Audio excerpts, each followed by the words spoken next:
Dog Riding in Back of Truck Law Texas, 2026 Guide.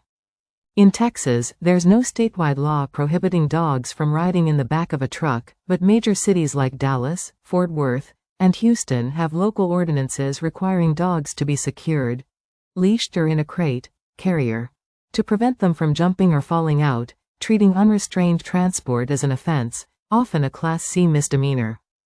While not statewide, general animal cruelty and distracted driving laws apply, making it highly recommended and safer to use a secure crate, harness, or tether to protect your pet from injury, even outside city limits. Key takeaways. State law. No statewide ban on dogs in truck beds.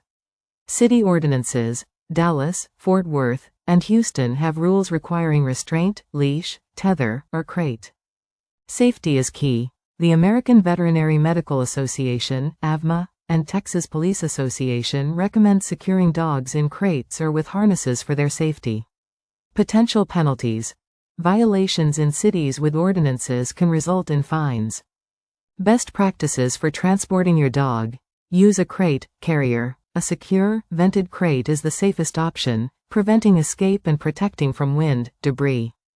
Secure with tether, harness. If using a leash, tether, ensure it's cross-tied or connected to the vehicle to prevent falls and strangulation.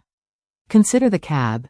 If possible, have your dog ride inside the cab with you for maximum safety. In summary, while you might get away with it in rural areas, it's best practice and often legally required in Texas cities to secure your dog properly in the truck bed to prevent accidents and comply with local laws.